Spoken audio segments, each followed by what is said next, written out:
Halo, salam teman-teman semua. Selamat bertemu kembali bersama saya Man Michael Zaini, Samuel Sekuritas Indonesia. Seperti biasa, seperti minggu-minggu sebelumnya, saya akan membahas topik-topik makroekonomi terkini yang kemungkinan akan berdampak terhadap kinerja pasar saham maupun pasar obligasi Indonesia. Kita tahu minggu ini ada berita menarik yang datang dari global, yaitu terkait dengan efektivitas vaksin COVID-19 dari Moderna yang cukup applicable dan bisa dipergunakan kemungkinan di tahun 2021 yang akan membuat penyebaran COVID-19 ini kemungkinan akan bisa terhenti. Nah, kalau kita lihat efektivitas dari vaksin yang diproduksi oleh perusahaan Moderna ini cukup efektif, sekitar 94,5% dalam menciptakan antibodi COVID-19. Nah, kalau kita lihat ini merupakan berita yang sangat positif, mengingat kalau kita tahu kasus harian COVID-19 ini terus mengalami kenaikan di Amerika maupun juga kasusnya terus mengalami kenaikan di Indonesia. Nah, dengan adanya vaksin ini diharapkan maka tahun depan manusia kita semua bisa hidup normal kembali sehingga aktivitas ekonomi itu bisa tumbuh cukup tinggi tahun depan sehingga bisa mendorong kembali ekonomi ke jalur positif. Nah, kalau kita lihat dari dalam negeri, tentu ada berita yang cukup besar juga. Selain berita katalis positif dari luar negeri, ada juga berita katalis positif datang dari dalam negeri. Jadi minggu ini pasar modal Indonesia dipenuhi oleh katalis-katalis positif. Nah, kalau kita lihat berita datang dari dalam negeri di mana neraca perdagangan Indonesia di bulan Oktober itu surplus 3,6 miliar dolar. Nah, surplus 3,6 miliar dolar ini merupakan surplus neraca perdagangan terbesar sepanjang tahun 2020 ya. Kalau kita tahu, jadi surplus ini kita lihat sudah sangat positif dirasakan untuk aktivitas ekspor ya. Kenapa bisa surplus? Karena aktivitas ekspornya yang terus membaik ya, dari mulai bulan Mei, Juni, Juli kalau kita lihat ya di grafik itu dari mulai Mei, Juni, Juli, Agustus, September sampai dengan Oktober, kecenderungannya grafik dari ekspor itu terus mengalami kenaikan. Sampai puncaknya di bulan Oktober itu ekspor tercatat 14,39 miliar dolar Amerika. Nah, kalau kita lihat sektor ekonomi yang mendorong ekspor itu adalah sektor pertanian. Ini disumbang kebanyakan oleh sektor lemak nabati, itu adalah CPO ya, yang tumbuhnya year on year itu 23,8%. Kenapa? Karena baik harga CPO maupun volume ekspor CPO itu mengalami kenaikan. Ini terjadi karena perbaikan ekonomi di kuartal ketiga di negara-negara tempat tujuan ekspor CPO Indonesia seperti India maupun China dan juga beberapa negara Eropa dan juga negara ASEAN. Nah, selain pertanian ada juga industri pengolahan yang juga positif, baik itu month on month basis maupun year on year basis itu positif. Ini menunjukkan bahwa kegiatan aktivitas industri di dunia itu sudah mulai mengalami perbaikan.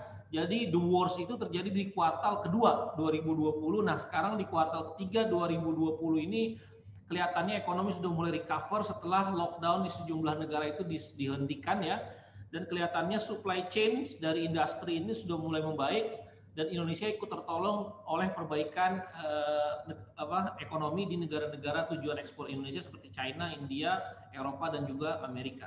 Jadi kita lihat yang penyumbang itu adalah pertanian dan industri. Nah, yang cukup juga menggembirakan itu adalah pertambangan. Sektor pertambangan ini adalah sektor batubara.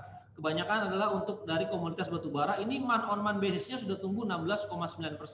Artinya apa? Memasuki musim dingin di kuartal keempat, baik itu di China, di Eropa, maupun juga di Amerika, kemungkinan besar ekspor batubara Indonesia masih akan mengalami peningkatan. Jadi kalau saya lihat di kuartal keempat, kemungkinan ekspor Indonesia itu masih akan mengalami peningkatan, didorong oleh volume maupun harga batubara yang mengalami kenaikan yang belum maksimum dirasakan di kuartal ketiga 2020. Sehingga ekspor saya perkirakan masih akan terus mengalami kenaikan. Nah, dari sisi impor kita lihat memang ekonomi domestik kita, kalau tadi ekspor sangat bergantung terhadap ekonomi global, kalau impor ini sangat bergantung terhadap ekonomi domestik. Nah, ekonomi domestik kita ini masih kecenderungannya masih relatif flat di kuartal ketiga sampai dengan Oktober, bahkan itu impor kita masih relatif flat di sekitar angka 11 sampai dengan 10 miliar dolar. Nah, kalau kita lihat ini di hampir semua kelompok komponen impor, konsumsi bahan baku maupun barang modal itu mengalami kontraksi, baik itu month on month basis maupun year on year basis. Artinya apa? Artinya ekonomi kita belum cukup pulih, bahkan month-on-month basisnya itu masih negatif. Ini terjadi karena ini data bulan Oktober, ini terjadi karena salah satunya adalah PSBB ketat yang kembali diberlakukan di Jakarta. Sampai dengan 11 Oktober, baru berakhir sampai dengan 11 Oktober 2020. Nah, kalau kita lihat import, saya perkirakan kemungkinan di November dan Desember akan membaik, walaupun memang masih di zona kontraksi, baik di sisi year on year basis, tapi mungkin nanti di sisi month on month basis itu akan mengalami kenaikan, baik dari sisi bahan baku penolong, didorong oleh perbaikan dunia usaha, industri, terus juga konsumsi didorong oleh kemungkinan besar Natal dan Tahun Baru di bulan Desember, itu akan mendorong konsumsi barang jadi dan kemungkinan akan mendorong impor konsumsi. Dan barang modal itu diharapkan penyerapan anggaran APBN ya, APBN di 2020 ini akan terserap cukup signifikan untuk barang belanja modal itu di akhir tahun biasanya. Sehingga barang modal, kebutuhan untuk modal juga akan meningkat. Jadi di sisi import kemungkinan akan mengalami kenaikan baik dari sisi month on month basis, kemungkinan juga akan mengalami perbaikan dari sisi year on year basis. Sehingga dengan ekspor dan impor yang seperti ini, saya perkirakan sampai akhir tahun Indonesia masih akan mencatatkan surplus, tapi kemungkinan puncak surplus terbesar itu akan datang di bulan Oktober kemarin, dan kemungkinan November, Desember kita akan tetap surplus kemungkinan sekitar 2 sampai 2,5 miliar dolar Amerika Serikat. Sehingga dengan surplusnya neraca perdagangan ini, nilai tukar kita akan sangat-sangat stabil.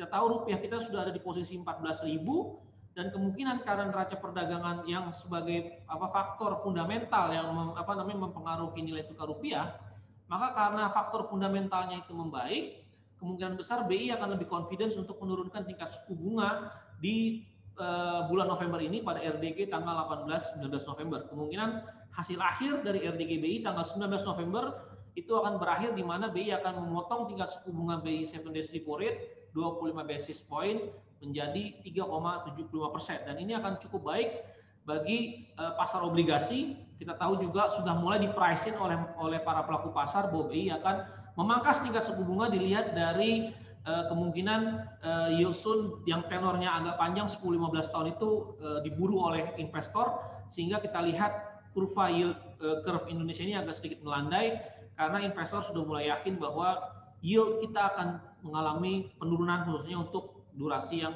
10-15 tahun. Nah, kita lihat karena yield soon kita ini kembali tertekan di angka 6,2 dan kemungkinan sampai akhir tahun mungkin yield soon kita yang 10 tahun ini akan ada di posisi 6,1%.